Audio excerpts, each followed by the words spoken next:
Hey, it's Chronologically Gaming, the only channel that's perpetually retro because we're playing every video game in order of release, the new standard in video game excellence. Welcome to May 1982, where we last played Saturn Patrol for the TRS-80. Gotta love that TRS-80. Oh, only $800. Let's go ahead and get one now. Let's see what else May has in store for us. Next is the latest issue of Softline magazine, where we get the up-to-date information on what's happening in the world, mostly of Apple II, because we got Sierra Online that helps publish it. So this is issue 1.5. Let's take a look at Softline. The ad on the left side was for Tron, which is all over the trailers at the time when this came out, and it's in the arcades already too. And this is what they graced the cover. The May 1982 issue of Softline has Tron on the front. Electronic Games star in Disney flick. Oh yeah. Let's breeze through the ad by Penguin Software, showing off some Apple graphics. Lots of stuff involving Apple, mostly with this. Not all the Spectrum phone computers, but Apple II is still on top as one of the best computers out there. The complete graphic system and special effects. Take a look at those special effects. Yeah. Oh, nice. And we're going to breeze by the table of contents because we'll be hitting on pretty much everything that Softline has. And when they break down our next section, which is direct line, it is all letters sent in by other people. The first one is this person reading the March issue of Softline. They say that they highly praised Nasir Gabelli for Horizon 5. He says he has a copy of it, but the letter made it sound like the best game that's ever come in for the Apple. It's a good game, but after about 20 or 30 minutes, it's easy and boring. Whoa, dude, you just lambasted Nasir Gabelli. You don't do that. Everyone has their opinion, even if it's a bad one. But there you go. He's saying Horizon 5 is your game if you're amused for 20 or 30 minutes. Whoa, man, you got to calm down. Yeah, that's true. The prices for computers, depending on what time period we are, like in 1982, yeah, that's true. It's probably still expensive. Funny that you're saying it's expensive now. If I was going to buy an Apple II, just outright, for all those ancient collectors out there. And then we have letters written in that don't have answers. So people are asking for help with Cranston Manor. I need to find the platinum sphere out of the computer room in Cranston Manor, but they don't really have the answer for you there. Oh yeah, Apple's always been, that's true. When we talk about the new Apple, I was talking about buying a vintage Apple II, but yes, everything Apple now is still the primo expensive hardware. And our letters we have here is people talking about the letter they had last time about software piracy. And whoever this is, Steven Greenberg, says unauthorized copying or software is simply theft. He's very much against the copying. Probably doing copying under the table, just saying. And our next ad is Funtastic. This is an ad for Datamost, which every title I believe here we've seen. Snack Attack, Thief, Casino, and County Fair. Very well done titles by Datamost. And it goes on a lot more. We have some more writing about the copyright, and it's a big deal, copyright protection in computers at the time. You can see that they found out about the Casey Munchen lawsuit, which is people copying for other mediums, because we've seen pretty much the history since we started the channel was an arcade game comes out, it's a very popular arcade game. And as soon as the arcade game comes out, the first time we see any variants is on the home computer. And they're sometimes really close to what's in the arcade, but then sometimes they take a few liberties, do something different. But then after that, then we get the official releases later on console, and now we haven't actually seen the official release of Pac-Man for the computer by Atari Soft. So one that's sanctioned by Namco hasn't even come out yet. We've seen plenty and plenty of copies though. And then our next letter is about the high score that someone did at Crossfire that seemed to be way too high.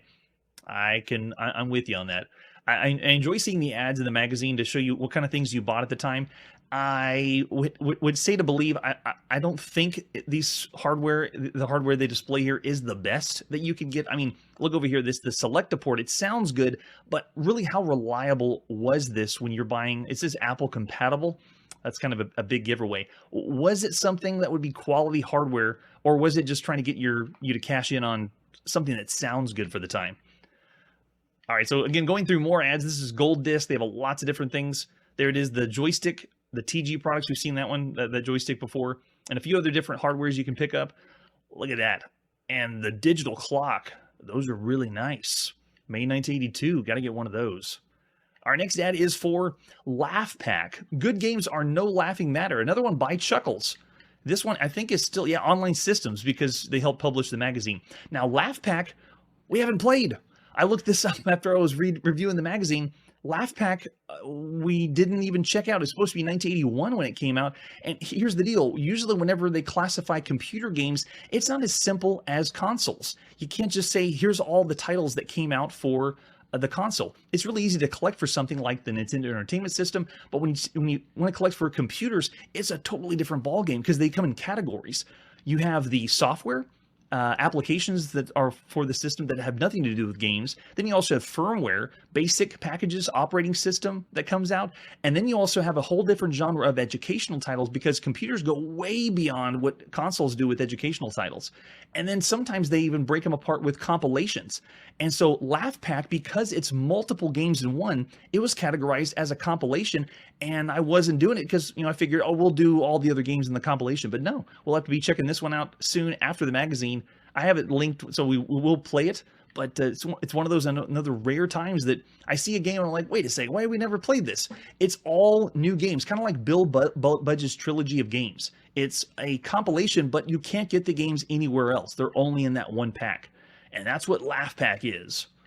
Totally new games. And it's by Chuckles, so it's got to be good. But we'll see. And we breezed down. They're still going on about the high scores of Threshold. Yes. Lots of people writing in. They don't have really a lot of answers. Okay, this one does, as far as in closing the show. Okay, it's about the high score. Missed Volume 1 and closing $2. Please send enjoy the magazine very much. And then this one person says, Pegasus 2 is a great game except for one thing. The bombs and lasers are controlled by the A and S keys. I'm open to suggestions, but can we get the paddle control? Even back then they're complaining about the controls.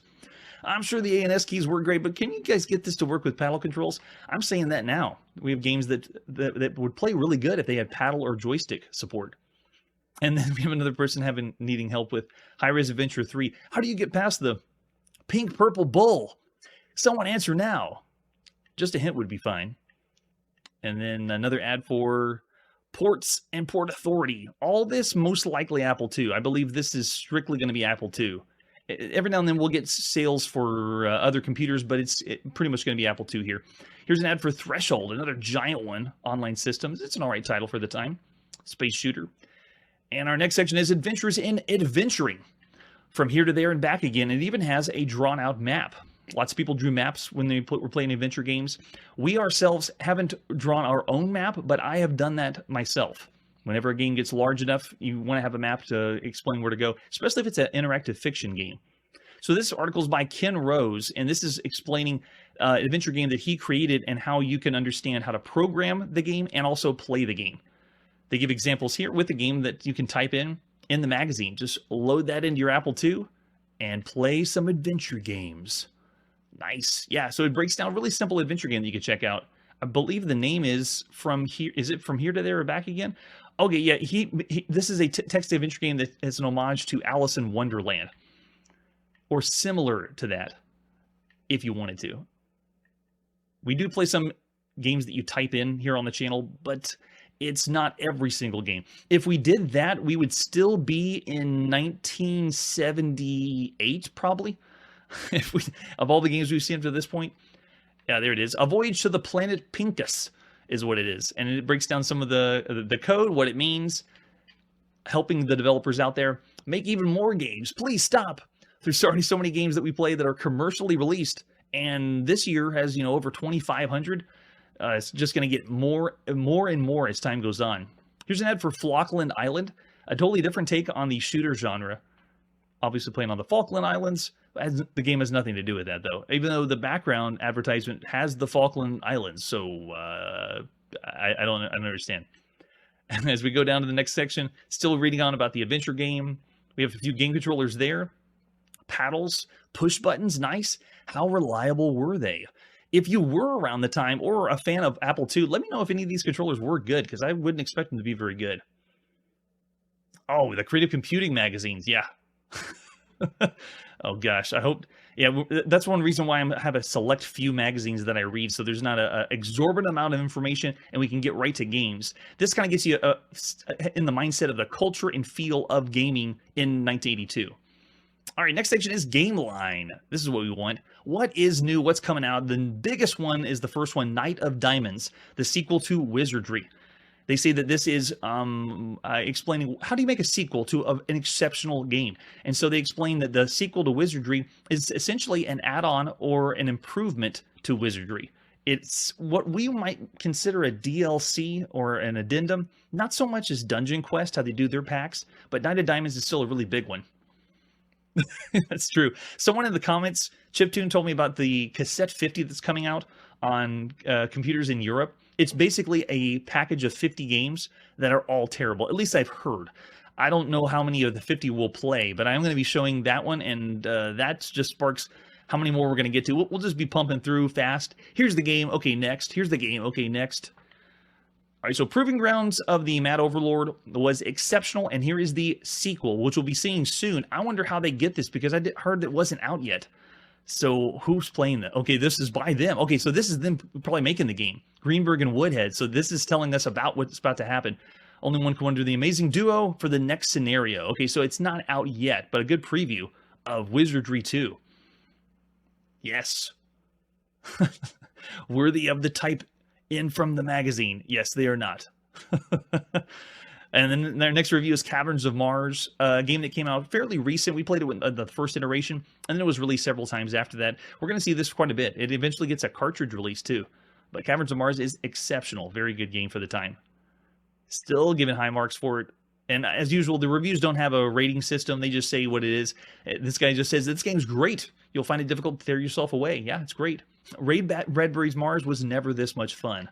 Very apropos. Okay, so we got A2PB1 Pinball, which is a initiative based from the Japanese. Okay, this is cool. They're talking about Bill Budge because he did Raster Blaster, and he's elevated himself to the position of premier programmer in the Apple market. Wow, Bill Budge. High marks on Bill Budge here. At least they're giving him. Yes, I know. There's lots of spoilers because we know the future, and so whenever something was brought up earlier about Lode Runner, and I was like, "What's Lode Runner? We don't know what that is." We're trying to pretend that it's May 1982, and we know nothing else. So they break it down a few other pinball games, comparing them to the PB1 Pinball. Now, by Bruce Artwick, I'm not familiar. This is one we might be playing later, but we have checked out Raster Blaster and Midnight Magic. Excellent pinball simulation, or video pinball for the home computer. But they call this A2PB1 because it's an homage to the A2FS1 flight simulator. The very first, one of the first times that you could play the Microsoft Flight Simulator before it was officially called the Microsoft Flight Simulator. But it is the best one out there. And that was 79, I believe that one came out. Yes, the flight sim. Yeah, that's right. Oh, man. Leading the flight simulator revolution. All right, so after that game, then they talk about the Graphics Magician, which complete sets of programs in it, animation, picture. So it's more of an application, so we won't be touching on that one. Cool that it's there, though. And then we also have Tumblebugs, which is another one next. It's a maze game that we haven't seen yet, but we will be seeing this one soon. And again, I'm not sure if it's the review that it's out now or if it will be coming out. But we will be checking out Tumblebugs. However, on the left side, by Larry Miller, Minotaur is a game that we didn't have. This one was lumped in with the Theseus or the Golden Fleece and the Minotaur. But Minotaur itself is a completely different game for the Apple II. And another one almost forgotten. So I added that one in. We'll be checking that one out soon. I think it's 81 that end of 81 is when Minotaur came out. And next is Zork 2. Better... I wouldn't say better than Zork 1. It's all part of the same package. The original Zork was mainframe, and then they broke it into 3 parts. But Zork 2 is still one of the best interactive fiction games you could play for the time. There it is. Yes. Join the Zork users group. Invisiclues booklets. And whenever we checked out Zork here on the channel, we saw the Invisiclues booklet with tips and tricks. Because Infocom wants to give you all those feelies in the box. So much fun. All right, our next ad is... Type it at the computer. Yeah, modem gamesmanship. Hooking up your computer to other computers. And the way that they're advertising it here is you're going to use your modem to connect to get answers and help with games. This is the bulletin board source. So it's talking about BBSs or connecting to BBSs to get answers and help. You can see advice from the game Lorne. People playing adventure games that want answers and help. You can do it now on a bulletin board system. It's the beginning. Didn't mess with bulletin boards until early 90s, but here they are. They've already taken hold, and it's been there for a while. We've even seen 1 or 2 games that are from BBSs, but this is kind of cool that they bring them up here. All right, so games from the source, and it also talks about adventure games that you can play, like the old school ones, Hunt the Wumpus and Quest, Adventure, things like that. And they have the basic strategic games you can pick up. All this by connecting your telephone. So crazy. Oh, Wiley, the first time you went on BBS 82. Now, when would you say officially they began? Was it late 70s or early 80s? Because we've only had a few things that have happened from 81, but I can't really pinpoint the exact time you could say it launched. Because the idea of online or connecting your phone line and then talking to people or reaching out to find games or information, that's been around, for a while. But it was usually localized to colleges and stuff. Oh yeah, late 70s. Oh, TRS-80 Model 1, nice. Yeah, I figured it's been around for a while. All right, our next ad is Queen of Phobos, another one we checked out, a graphic adventure game. Pretty good for the time. Are you skilled enough to outwit the race to recover the famed Mask of Cthulhu from the bowels of the ship? A space-inspired game. Oh gosh, I bet they were expensive. I don't even want to know. Because connecting in the 90s, whenever I used modems, they already were, I remember the 28.8 was $400, $500 for the time. It's crazy. Oh, it's true. You did pay, and I believe they say something here. It depends on where you're connecting from. They don't have cost here. Yeah, they don't mention it in the article. I'd be interested to know. I wouldn't expect it to be free. All right, so after Queen of Phobos, let's scroll down to our next spot, which is the Time Zone Repository, which is getting help with Sierra Online's Time Zone. Time Zone is what they claim, the largest game or adventure game at the time. It is $100 still in 1982, and it's Roberta Williams, Sierra Online, just doing a massive graphic adventure game. I believe 200-something screens or 400-something screens. It's just large. And so this is telling you about how long it takes to play and getting some help on that one. And the next one is about graphics. Got another joystick that's Apple compatible. Lots of joysticks. Psst, you want to deal on Apple software? There we go. All the price points, kind of hard to read those, but you can see the difference between software that's an application and then or business software, and then something you're going to play as a game. Like Olympic Decathlon is $30, but if you want to get was VisiCalc, yeah, VisiCalc's $250 still for the time. Gosh, that's amazing. Whoa, $700? Yeah, the 110 or 300. Wow, I can't believe how expensive that is. And that would have been what it was then, not now. Okay, next article we're going to breeze by. This is the future in education. As usual, anything educational, it's great they did it. Applause to everything educational. But we're not going to be too interested in that. They have a few things that you can see on the side right above my shoulder. Peachy Writer, Happy Face, Dinosaurs, Aquarium, and Physics series. All for the kids. And the learning environment of the Apple II, they have to hit on it because there's other magazines and other companies trying to be educational, because if you get to the kids and get them hooked on the system and the computer and used to using that system and computer, then they're sold forever. Apple knows that too. There's an ad by Art Computing. We go down next to CalSoft Software. Shows you what kind of businesses they're selling. Avant-Garde, Microlab. Hey, Sirius got a few there. Gorgon, Beer Run was done by Sirius Software. $30 for Beer Run. Wow. And then Online Systems got a lot there. Where is Time Zone? Is it? Yeah, it's still $100. Oh my gosh. Hasn't changed in the last few months. Yeah, you can see just getting an idea of what the prices were like to buy some computer games back then. And our next article is on Tron. How they got the information, I'd like to know, because the movie hasn't come out yet. It comes out in July of 1982. So here we go in the May issue. Tron, Disney takes computer games to the outer limit. Nice artwork from Tron. Yeah, where'd they get the shots? Did Disney help them out? Look at that. Pictures from the movie as well. That's pretty cool. Breaking down the magic of the movie They see the Tron trailers are parked 3 deep in the lot of Walt Disney Studios. Oh, okay, so they must have got this because Walt Disney must be selling this at Walt Disney Studios or possibly in Disneyland and Disney World. So cool. So they're getting ready to let you know about the movie. And this is a rare time, kind of before the big kick of licensing games, that they are blending and the video game world is combining with the movie world. We've kind of already done that unofficially with Star Wars and Star Trek games, but this is where a new movie is coming out that is based on video games or the video game world, and they're going to make video games out of it. And they tie them together, and then cha-ching, the money starts printing itself. Micro movie madness. This one also has a lot of special effects that were really impressive for the time, and they talk about those as well. Man, Tron was pretty big. Yeah, they talk about how they designed the game, and then they use quotes from other movies. A dream is a wish your heart makes. For Tron. Thanks, Tron. I always got to remind myself that's Disney. Doesn't feel like Disney. Different world. But it was a different time for Disney at that point. All right, next is our article by Ken Williams. He always does something with Apple II graphics, and this was all about animation. How to animate on the Apple II. Thank you so much, Ken Williams, getting developers out there. Please slow down. We are hitting lots of games. You know, on the right side, we have some discounts with the Star Trek Enterprise, because most likely you're a Star Trek fan. It's no coincidence I am. And we can get there. Fast deliveries, nice. Thanks, Ken. More information for us as well. Kind of cool that they show you how to program, and that's one of the reasons. Someone asked me, why are we getting so many games now compared to what we had before? You get a lot of computers out there, and you got magazine publications showing everyone how to make your own games. It's just inevitable. It's going to happen. Yes, that's right. It was the Dark Ages in '82.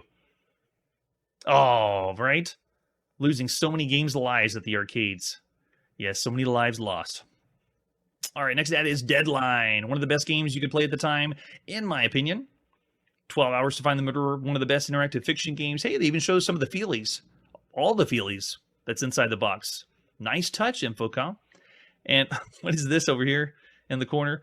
Open the case with $2 front money from, what, $2? Get your Deadline $2 rebate. Ooh, is $2 really that big a deal? I'm not sure. All right, the next article is about Renaissance fairs. Renaissance of role-playing. That's right. I'm guessing they think that a bunch of people that play role-playing games are going to want out and dress for it. Or dress for the Renaissance fair. I read that Renaissance fairs have been popular since the 50s, so it's not like it's a new thing. But I'm wondering, was there an increase in the amount of people going to Renaissance fairs because of role-playing games? I'm looking at you, Wizardry and Ultima. Nobody to know for sure, but here we go. I got some screenshots of, I believe this is the one in California. Where is this one? Simulant event in California. Yeah, so this is, like we said, it's in the Apple II. Yeah, there we go. Agora, California is where they put on this Renaissance fair. Got some screenshots for you. And what was that up here? Did I actually see? Oh, no. Okay, I thought I saw a mythical figure, but no, it's not there. Why is it a video game magazine? Probably because the role-playing fans want to go to the Renaissance Fair. And then we have an ad over here on the right side for Alibaba and the 40 Thieves. Now on the Apple II. We have seen it on the Apple II. Not as good as the Atari home computer. That's the one to play. Apple II is all right, but the real gem is on the Atari home computer. Yes. I don't know about nerds, RPG, and fairs. I guess maybe they go hand in hand. Oh, good point. Maybe at the Renaissance Fair, there. Well, and they wouldn't be ideal if they were selling the software, because then it wouldn't be Renaissance-y. Every time I go to a Renaissance Fair, I try to get them to break character.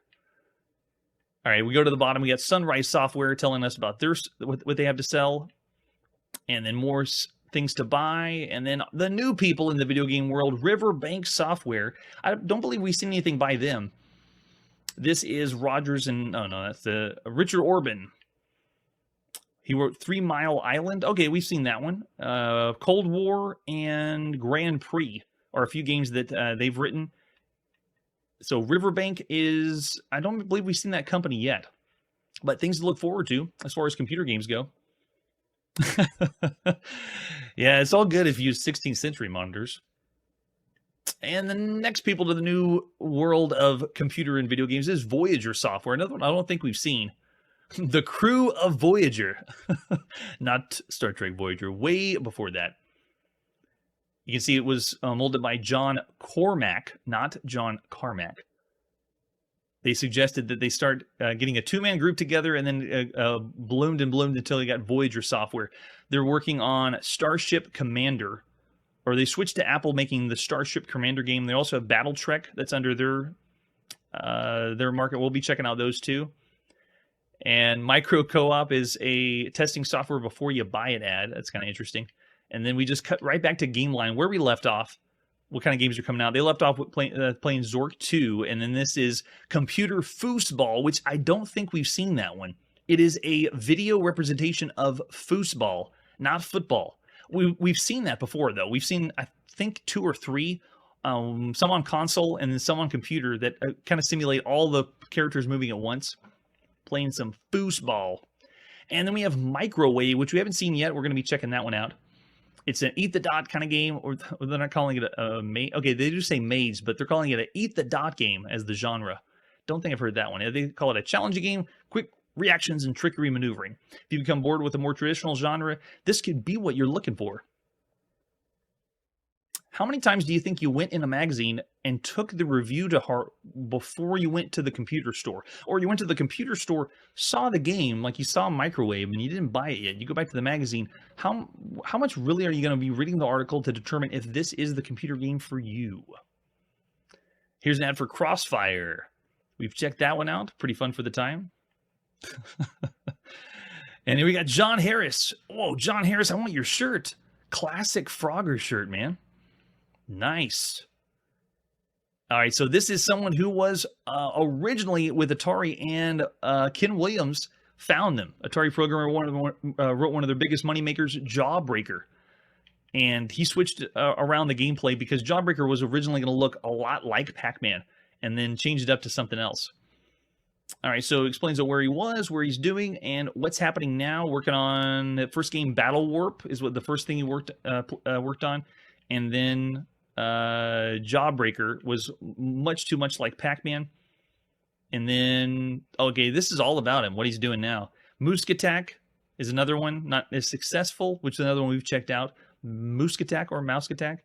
And then coming soon, we're going to be getting, he's going to be translating Frogger.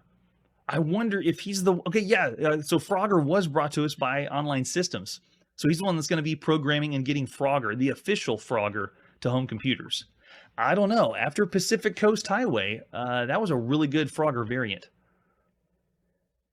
All right, sounds good. And then our next ad is for Cannonball Blitz by Olaf Lubeck. Now, if you look at this ad, it's one we saw when we played it. We played Cannonball Blitz, but this really doesn't sell the game at all. In my opinion, Cannonball Blitz is one of the best computer games you could play for the time. It's a Donkey Kong variant, and it changes so many things. It's, in a sense, its own game, but done really well, especially since we haven't really even seen a lot of Donkey Kong games. The classic popular ones that you're used to seeing, like the Gingerbread Man throwing cookies on the Atari VCS, hasn't even come out yet. It's not even here. Oh, that's true. Cornsoft Group is another one that did it as well. Yeah. Oh, that's true. Yeah, I'm with you, Mainly Stranger, because when I would read the magazines, that really didn't sell me. For the box didn't sell me in the store. It would be, I'd be playing with a friend and then see the game itself, and that's what really was selling me. Olaf Lubeck, author of Gobbler and Pegasus 2. Yeah, I got some good stuff. All right, teamwork and good game playing. Friendship before competition. So this is about playing games where you're going to be, instead of competing against each other, doing co-op games. 2 and 3 or 3 and 4 player games, and playing those like they're talking about Asteroids for the Atari home computer, and how that one was such a big idea because you could have 4 people at the same time working together with the Asteroids. Such a great idea, and one of the best computer games still, I would say. Our next ad is Marauder, which we haven't seen yet. We will be checking out Marauder by Online Systems. Arcade Endeavor, it says. Like a preview of what we'll be seeing. And I believe that's it. The rest is just ads. Trying to get some more game writers there. High score. Oh, yes, the infamous high scores. Looking at who's got the best here. Oh, yeah. And then Quadrant 6112. Another game that I believe we've already seen before. Yeah, Sensible Software. Check that one out. And whenever I say we've seen the game before, you can always check the links down below. The links lead you to every game we played, and you can go right to that game to see. Because it's starting to get to the point where there's so many games we're playing that I'm not remembering everything. I have to go back and reference. It's a lot. All right, so after Softline, good read, getting a preview of what's happening in May 1982, let's press forward and see our next game.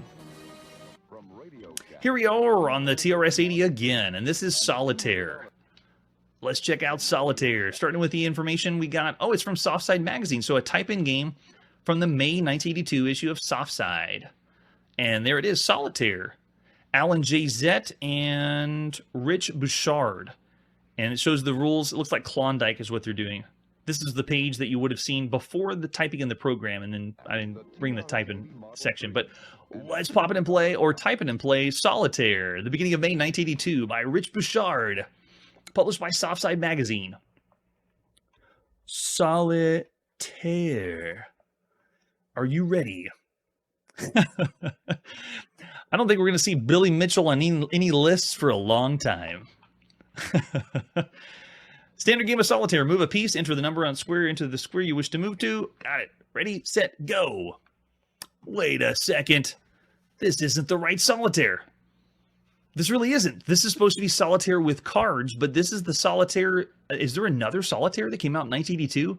That's an addition to this. It wouldn't surprise me, but yeah, this is not the same Solitaire. It's a totally different game. So what do we do? 19. Let's jump to 17. Yep, jump there. 30, jump to 18. Oh, yeah, playing fun. Solitaire. 27, jump to 25. Yeah, that's it. So it is Solitaire, but it's not the Solitaire we were hoping for. So, sorry if you got your hopes up. That is not the Softside Magazine one. Well, now I need to put in a shout-out. Does anyone know where we can get the Softside Magazine one, aside from going to the magazine and typing it in yourself? We will not do that live on the show. It takes a few minutes, maybe even an hour or so. Well, for the time, though, playing the Solitaire game like this, and because it was the wrong Solitaire game, I want to say bad. I'm thinking of all the home computers you can play, and I like my arcade games. TRS-80 has some great ones. So we're going to go 1.5 stars for Solitaire. It is a game of Solitaire, not the one we hoped for, but not as good of a game. And with that, let's press forward and see our next game. Here we go, at long last. It's the Coco, and this is Space Merchant. Prophesized by L. Curtis B. that we're going to see a lot of these. Let's take a look at the artwork for Space Merchant. Here's the ad we got by GoSub. Down there at the bottom. Build an empire in the stars. Choose your cargo, means of shipping and security, risk pirates, ion storms, engine failure, and other hazards while you try to become a space merchant. Now it says 1 to 6 players. I'm guessing alternate play, but only $10 if you go by that, and then just a few screenshots. And that's it. Let's pop in and play Space Merchant by Bill Herter on the TRS-80 color computer. Here we go. One of the few ones we have to do commands to type in. So this one is in basic. Space Merc. Not really expecting too much from this one. If it's going to be a merchant trade space game, I'm guessing it's just going to be text. Oh, we have animation. What? I was only expecting text. I think that's all you got. That's as fancy as Space Merchant gets. That's what I'm guessing. So Ghost of International Strategy Simulation. Does it really have 6 players? Okay, enter number of players. Oh, 6 doesn't work. You can't do 6 people. Okay, so let's do 4. Wait, no, can we do 5? No, 5 doesn't work. All right, 4. Oh, okay, 4 players. All right, so Chrono's playing. We have to enter 4 different names. Okay. How big can we go? L. Curtis B works. Don works. Just picking everyone last in the chat. There we go. Okay, Doc Worker. Chrono's your one. You have 500,000 credits. Which planet do you choose? Okay, we played games like this before. It is going to be only text-based. You have to make decisions as if you were running a space business. So what planet do we choose? I don't know. Beta? Your destination will be Beta. Which cargo will you load? Let's load farm tools. All right, how many units do you want to load? The cost is 750 CPU. Let's do 5 units. So we spent 3,000 credits. All right. Which transport do you want to use? Well, let's use conventional. Shipping charges. So again, we're making decisions, and we've seen this in other business simulation games. You just make the decisions, and then see whoever is better at being a futuristic businessman than everyone else. That's only. I figured that was the only graphics it had. How much insurance do you want? Insurance. Let's do 0. Insurance costs none, and I got that many credits left. Do you want security guards? They'll cost you. Sure, I'll do security guards. Got it. When you're ready to take off, press any key. Fly around a war zone. Delay costs you 28%. Oh, dock worker Chronos completed their business for year 1. So in 1 year, you make your decisions. Press any key. Now it moves on to the next player, L. Curtis B. Shows their credits. Let's say they want to go to Planet Alpha. The destination is Alpha. What do they want to load? He's loading furniture. How many units do you want to load? We'll do 9. Costs 4,500. And if you played this with 4 people, if you could get 4 people to play, then you just be hot swapping. Back and forth on the keyboard, you make your decisions, and then at the end of the game, you see who gets the best business or the most money out of it. So there we go. We saw the cool graphics. We saw Space Merchant. We got the idea. Now, everyone that's here live, what would you say with this game? I don't think you think it's the best video game you could play on a computer at the time, but is it a good or excellent game you could play on a computer at the time? Is it an average game, a usual game you'd play on a computer at the time? Or is it a bad game you'd play on the computer at the time? If you have fun with strategy games or business games, you might like it, but it is just making decisions. That's it. Oh, 2.5. Yeah, I was going to go for bad as well. So, of all the games we've seen up to this point, I'll say 2 stars for Space Merchant. It's bad. It's a bad game. And after that, Space Merchant, let's see where we're going now. Hey. The Emerson Arcadia 2001. I love this commercial.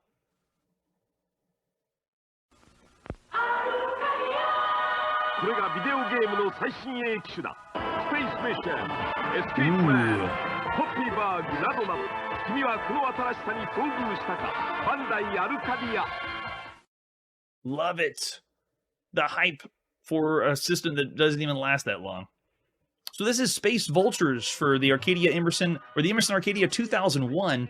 Depending on what region you're in, this system could be known as lots of things, like the Bandai Arcadia, or the Hanamex, and a few others. But we're going to play Space Vultures. Let's take a look at the box for Space Vultures. So cool. Is that the Millennium Falcon on the front? The box that I could find for the Emerson Arcadia was not actual scans. They're reconstructed boxes of the original. I'd love to know if someone really ripped off the Millennium Falcon, though, for Space Vultures. This game is looking like, oh yeah, they're taking part of the box of someone's information that's not an actual box. It's fake for such a rare system. So we flip over the cartridge on the back, though. That's an actual scan. 1-player game, even though there were 2 slots on the Emerson Arcadia 2001. Shoot them rapid fire, got you to watch out for missiles that are dropping, use the energy shield to protect yourself from being destroyed. Get all second scene appears with giant birds. Hit the wings, it becomes a small hawk. Freeze the game whenever necessary. You can also, yeah, no, they're doing what we saw in one of the other games on the Emerson. If you want to pause the game, you use the second player controller. It's not on the console. So you have 2 controllers plugged in and you use the second controller, and that's how you pause. Fun sound and color, fun for the whole family. Space Vultures. I don't think you're going to get Mom to play this one. All right, let's pop in and play Space Vultures. The beginning of May 1982 by UA Limited, published by Emerson Radio Corp. All right, so kind of like the Atari, when you pop in a game on the Emerson Arcadia 2001, you have options and selections on your system. This one has nothing. No options, no selection. If I try selecting or trying different things, it doesn't do anything. It doesn't change it up. And it looks like there'd be a score right here for a second player. Nope, doesn't even have that. It is 1 player only. So whenever you're ready, push start. And we're in. We're playing a home console version of Phoenix. So if you're a fan of Phoenix, you can point out the similarities and differences. We got 2, oh, they got me. 2 planes flying out at the bottom. That was a little weird. I started offside the start field before coming back in. Very strange. We're getting a lot of flicker on the shots. But 2 enemies are moving around or flying. They can bomb us, but then we have some enemies at the top. Kind of like Space Invaders drones. Come on. There we go.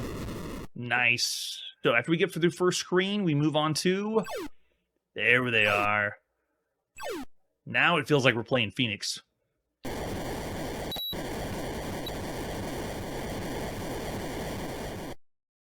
I went by so fast, and after that, yeah, it goes on to the next screen. So I want to know, the information said it didn't have the boss like it does in Phoenix. Let me check the information. No, yeah, it's just what we could read on the cartridge. And we didn't have the manual for this one, at least the one that I could find. We'll play a few screens. I'd like to know if this home version has the boss from Phoenix. Or is it just going to bounce back and forth between the two? Looks like it might. We haven't died yet. They're giving us additional firepower. I got about 2 or 3 shots there. Oh, gosh. Yeah, finish them off really fast. Looks like, yeah, two or 3 shots each before I can shoot again. Are they dying in a heart?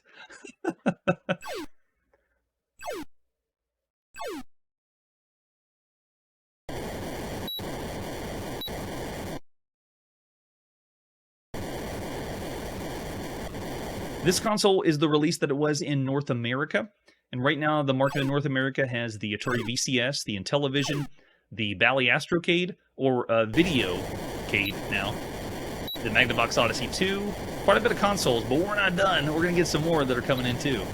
So if you look at all the other consoles that were out there, this game isn't an incredibly amazing game you could play on a console as far as shooters go. Television's got some pretty good ones, Atari, of course, and Magnavox Odyssey. Yeah, they do die in hearts. All right, so if you are an Emerson Arcadia enthusiast and you're like, that really isn't the way that it looked or I remember it looking, it's possible it looked slightly different. So I'm going to try a different way. However, this one, I cannot monitor the volume, so it might be a little loud. Bear with me as we play Space Vultures, again, a slightly different way, possibly what it looked like when it first was released. Because the Starfield, I believe, had something else happening in the background to add to it. We're able to make out the pixels a little bit, and if you're only hearing the sound from one place, that's because the Emerson Arcadia was mono. It only was coming out one side if you had it plugged into your television.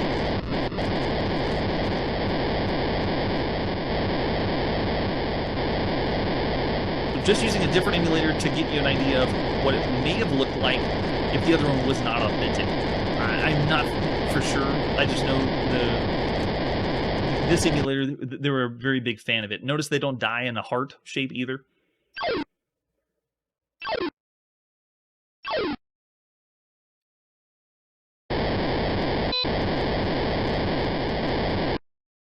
Yeah, it feels like it's playing the exact same way as the other one. And I do like the extra firepower I get. I'm not having to fire one thing at a time. Not too shabby. All right, so that's Space Vultures. For all the games you can play on the console, it's, I'd say, around the average range. There are better Phoenix games. To tell you the truth, I'd rather play Phoenix for the Atari 2600 than this one for Space Vultures. So I'm willing to think it's about 3 stars. It's pretty average for 1982. Not really pushing anything higher or doing anything worse. There's other games that you could play that were better than this in 1982. Okay, yeah, Mark's with me. 3 stars. Oh, really? Going bad. I can see that as well. Too bad, Emerson. It didn't last very long. It wasn't a super popular console. All right, and with that, let's press forward and see our next game. Here we are on the Atari home computer. This is Starship Duel. Let's take a look at Starship Duel, starting with the artwork. Here's an advertisement flyer. New exciting space action. Tired of playing against the computer?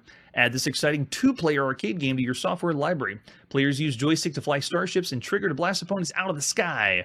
Excellent graphics and sound effects. 4 different games in one. Only $20 on cassette by John Canopa. Also got another one. Has the same thing. Starship Duel. Yeah, 2-player game. 4 different games on this. It's in the top right. Needs $16K for this one. With a screenshot. All right, let's pop in that cassette and play Starship Duel. Released at the beginning of May 1982 by John Canopa and PDI, Program Design Incorporated. All right, so we got to load this up. C-load is our magic command. We have the cassette there, and now we run.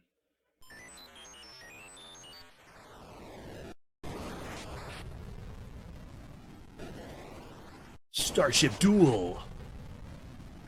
They got an intro. Pretty cool for a $20 game. There you go, John Canopa. Let's see what you got. Plug joysticks into ports 1 and 3. Okay. That's pretty bizarre. The red trigger fires your laser. Lasers don't work near screen edges. Laser fires in the same direction that your ship is moving. It's a lot of text for information. When standing still, your laser won't fire. You have to hit your enemy ship at the very end of your laser fire. Wait, this is pretty specific, which means I wonder if it's not programmed as well. No, 16K is not a memory hog. The most we've seen up to this point is 64K. Gotta have 64K to play the top-of-the-line games. The number of shots you have left are shown in the color bars on the top and bottom of the screen. When the color bars are gone, your ship self-destructs and is replaced by another. You can replace your ammunition by hitting the X that keeps popping up. Is it going to another screen? Oh, it does. Okay, we gotta fast forward. Fast forward.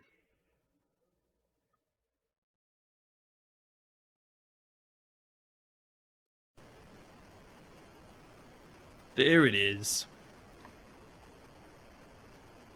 All right, so it has 4 different game modes. We input 1, 2, 3, or 4. Let's go game mode 1. And let's see what happens in Starship Duel. Okay, so very obscure control configuration. Ports 1 and 3, which means my second player joystick that's plugged in right now, it's not going to move. And there he is at the top left. So it's 2-player only, no computer you can play against. This is me moving around at the bottom. Looks like I have several other, well, that's weird, wraparound ships. I can go pick up, I can fire shots. There it is. Shots, yeah, don't go very far. I'm guessing you have to get right next to them. But it is 8-way shots. Once you run out of ammo, oh yeah, it starts to run low at the bottom of the screen. So it's another 2-player competitive game. Can I just walk over it? Or I gotta shoot it? Oh, I gotta shoot it. Where you have 2 players that are against each other head-to-head for a shooter. How bizarre. It's like a new genre, or a popular genre that's coming out. We've already seen a few games that are doing this. 1 player against another player, a competitive shooting genre. So you and your friend are basically pitted up against each other, like we saw in Stun Trap, and then the other one that we played a couple episodes ago. I still say Stun Trap's the best. Yeah, this one doesn't feel complete. It also doesn't give you a lot of... the firing doesn't feels off. I know it's 8-way to shoot, but I mean, look at this. It's a tiny little laser that flies out. And every time you die, yeah, those are your ships at the bottom, or your lives. You have that many lives, and the shots that are fired. All right, so I gotta say, while the other games we could play at the computer at the time, there's other ones that are better. And there are 2-player competitive shooters that are better. I'm gonna say it's a bad title. To play with 2 people would be a little fun, but yeah, it's not... Oh, Chiptune's going 2.5. For the competitive play, it would be enjoyable for a little bit to have someone else with you. Didn't have anybody this time, so the other ship would be moving around, and you'd have to chase each other to get the shots in, lots of lives. So you have some enjoyment there, but I'm still going to say, of all the games you could play on the home computer, 2 stars for Starship Duel. That is still a bad title. All right, let's press forward and see our next game. Here we go on the Commodore VIC-20. This is Super Alien. Yeah, Super Alien. Let's check out Super Alien, starting with the box. You're trapped in the alien maze. Your only defense is the alien buster. Fast action, it says. Now, the first release, or the majority of these releases, was done in Germany. And I found some that have English, but for everything I saw, it looked like Germany only for Super Alien. This one's a real treat on the Commodore VIC-20. We have a few different alternate versions you can see as both NTSC and PAL. Thanks, William Shatner. That's what I'm going to do next time I go to a Comic-Con. I'm just going to teleport in and teleport the computer in with the television. Makes it a lot easier. All right, let's pop in and play Super Alien for the Commodore VIC-20, the beginning of May 1982, in Germany. All right, to move around, we use the PL semicolon and period. Holes is A and D, or ignore all that and use the joystick or keys, which we're going to do. Plug in the VIC-20 joystick. Oh, I didn't finish instructions and it went right to it? Okay. Can I do anything now? No. So joystick doesn't pop us in the game, but what you're seeing is an attract mode for a very, very influential game. This is Heiankyo Alien that we saw in the arcades. It was known later as Digging in the arcades. And it is essentially taking Pac-Man and making it one of the best variants of Pac-Man that influenced Space Panic and then eventually Lode Runner. So lots of games stemmed from this one. And I didn't even know there was a computer port of it. But here we are in Germany with a computer port of Heiankyo Alien. That's what I'm going to do next time if I go to a Comic-Con. So I'll show you how the game works. Let's push F1. Let's go.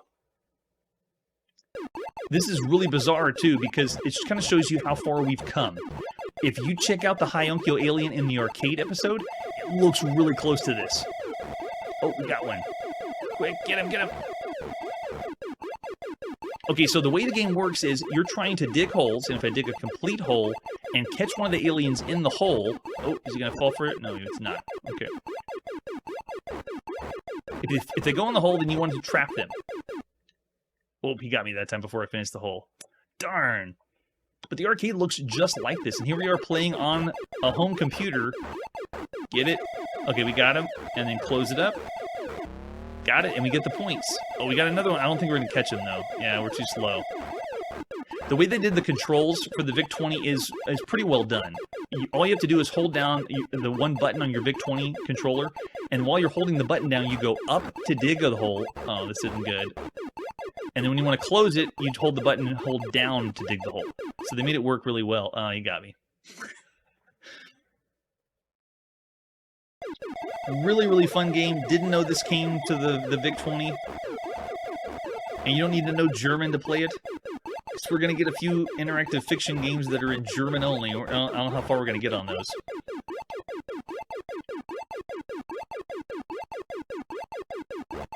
In a way, it's kind of like a strategy game. You can see he's chasing me. Ah! But you can dig as many pits as you want. It looks like I got this one here. Go there, close the hole. Quick, quick, quick. Nice, got him. Okay, let's see. So you just set up your traps. See if the aliens can fall for the traps, and then close them up before they get out of there. That's the idea. And you have to think of when it first came out in the arcades, this is really fresh, like after Pac-Man. So Heiankyo Alien is a big influence on just video games in general. It's a top-down maze, but doing something very different. Oh, no! Oh, we got him. Okay, so you can see the aliens are random moving around. Nice, we got it. We'll do another one here. Okay, you didn't take that one. How about here?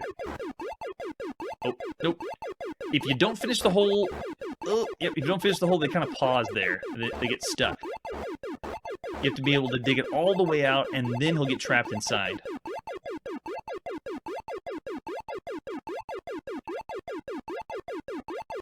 Come on, buddy. Take the bait.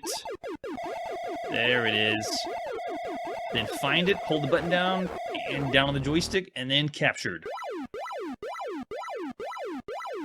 Next round, more aliens, and progressively gets more and more difficult. I think it's just so cool that how well this plays and looks just like the arcade. I don't remember the time frame. I think it was 79 when we saw it. No, maybe it was 80 when we saw Heiankyo Alien. But big influence, big game changer. Let's go one more time. Yeah, the faster you burn them, your score will get... There's a bonus. So if one's captured in a hole, the faster you can get them dug up in the hole, then you get more points for it. So that basically means you could do this, just hang out by the hole, capture, and then... Yeah, so you get 300 points for that. Get another one started, and then you could do this, just trap yourself.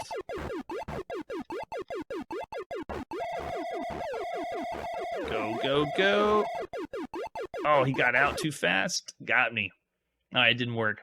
My plan didn't work. There's a few strategies you could try in this one. If you're used to playing a Pac-Man game, it's a different experience. It's not just move around, get a power pellet.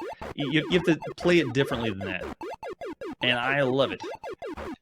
Oh, no. Okay, wait. No. He's faking me out. There he is. Got him. Nice.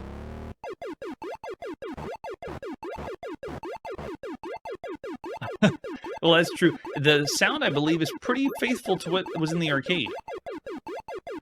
But, you know, we're thinking 1980 arcade, which is way before music. couldn't fault it because here on the channel we don't have as much music or video games or sound effects for games. So when sound does get annoying or bad, I just say at the time, just turn the volume down or turn it off. That's true. It is the exact same thing over again. Nothing to be desired as far as music, but at this point, video games, we're not having a category for music. There is no the best music of 1982 was, you know, it's very rare. I mean, in 1981, I'd say the best music game we played was Fantasy in the arcade because it had 10 screens and every single screen had a different sound, song associated with it. But I'm talking 8 bars of a song, and they looped over and over and over again. That's true. Always in perspective. We are here in 1982. Are you going to take the bait? Alright, well, forget you guys. I'm going home. So that's Super Alien. So cool that you can play this at home. Is it one of the best computer games you could play at the time? No, I wouldn't say it was one of the best. I did say it's a very excellent title, though, for something that you could play on a home computer. And this is the very first time that Heiankyo Alien would be able to be played at home. Space Panic, of course, got Apple Panic, and then was all computers all over the place. But Heiankyo Alien, I don't think we had anything we could play at home. Yeah, so Mark's going to say 4 stars. I'm going to say myself, this is an excellent game to play on your home computer. So I'm going to go 4 stars for Super Alien. Check it out. Especially play it yourself. It's always more fun to get the gameplay in the palm of your hands. 3.5 for you, yes. Punk Rock's going 4. So cool. Take it from William Shatner. Well, that's where we got to put our video game playing on pause. Lots more games to play in 1982. If you could go back to this time, let me know in the comments on our 5-star rating scale what you would rate all these games. That's it for today, and like I always say, if at first you don't succeed, just level up for a little bit and try again. Hey everybody, thanks for checking out the channel and joining me on my quest to play every single video game in order of release. We'll be streaming live every weekday at 9 p.m. Central, so join us and let us know if we missed any games along the way. This video would not be possible without Launchbox, RetroArch, and MAME. Tell all your friends there's some crazy guy named Chronologically Gaming trying to play every single video game. We have links down below that'll send you to places like our Discord and Patreon, and one that says all the video games we've ever played. If you go there, it's a list of everything, and you can click right to the game you want to see. Chronologically Gaming is the name to look for. We are perpetually retro, and we will catch you next time.